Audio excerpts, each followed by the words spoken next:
સિંહ અને બળદ, સાચી મિત્રતા અને કપટની વાર્તા ઘણા સમય પહેલાંની વાત છે.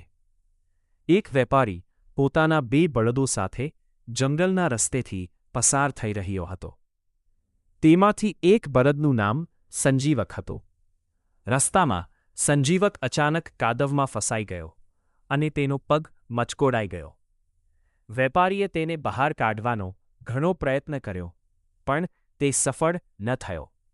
આખરે વેપારી સંજીવકને ત્યાં જ મૂકીને આગળ નીકળી ગયો. ધીમે ધીમે સંજીવક સાજો થઈ ગયો. જંગલની લીલીછમ ઘાસ ખાઈને તે ખૂબ જ હટ્ટોકટ્ટો અને તાકાતવર બની ગયો. એક દિવસ તે ખુશીમાં આવીને મોટેથી ભાં ભરવા, અવાજ કરવા લાગ્યો. સિંહ સાથે મુલાકાત. તે જ જંગલમાં પિંગલક નામનો એક શક્તિશાળી સિંહ રહેતો હતો, જે તે જ જંગલના રાજા હતો. સિંહે ક્યારેય કોઈ બળદનો અવાજ સાંભળ્યો ન હતો. જ્યારે તેને સંજીવકની જોરદાર ગર્જના જેવો અવાજ સાંભળ્યો, ત્યારે તે ડરી ગયો. સિંહને લાગ્યું કે જંગલમાં તેનાથી ભી વધુ શક્તિશાળી કોઈ પ્રાણી આવી ગયું છે. ભયના માર્યા સિંહે નદી કિનારે પાણી પીવાનું પણ છોડી દીધું અને પોતાની ગુફામાં ભરાઈ રહ્યો. સિંહના દરબારમાં દમનક અને પરટક નામના 2 શિયાળ રહેતા હતા. દમનક ખૂબ જ ચતુર અને કપટી હતો. તેને જોયું કે રાજા પિંગલક ડરેલો છે.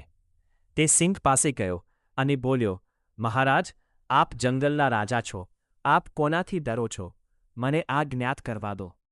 દમનક જંગલમાં ગયો અને સંજીવક બળદને મળ્યો. તેને સંજીવકને કહ્યું કે જંગલના રાજા સિંહ તેને મળવા માંગે છે. સંજીવક પણ સિંહની મિત્રતા કરવા તૈયાર થઈ ગયો. ગાઢ મિત્રતા.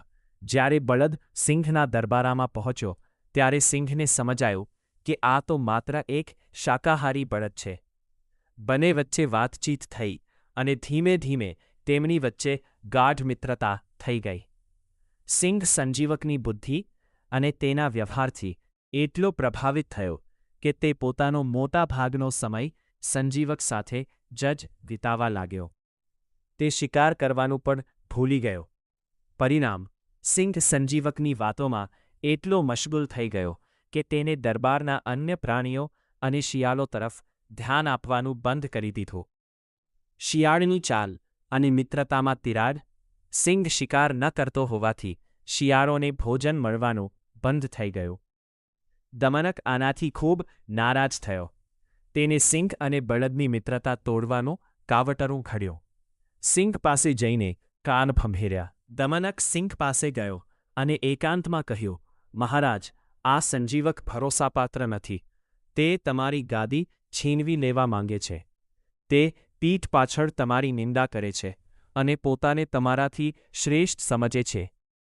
બળદ પાસે જઈને ઘેર ખોળ્યો. ત્યારબાદ દમનક સંજીવક પાસે ગયો અને બોલ્યો, મિત્ર સંજીવક, સિંહ પિંગલક તારાથી ઈર્ષ્યા કરે છે. તે તને મારીને પોતાનું ભોજન બનાવવાની યોજના ઘડી રહ્યો છે. જ્યારે તે લાલ આંખો કરીને તારી તરફ જુએ, ત્યારે સમજી જજે કે તે હુમલો કરવાનો છે. વાર્તાનું અંત બંને એકબીજાના કાનના કાચા નીકળ્યા. જ્યારે બીજા દિવસે સિંહ અને બળદ સામસામે આવ્યા, ત્યારે દમનકની વાતોના કારણે બંને શંકાની નજરે એકબીજાને જોવા લાગ્યા. ભય અને ગુસ્સામાં સિંહે લાલ આંખો કરી, જે જોઈને સંજીવકને લાગ્યું કે સિંહ તેના પર હુમલો કરવાનો છે.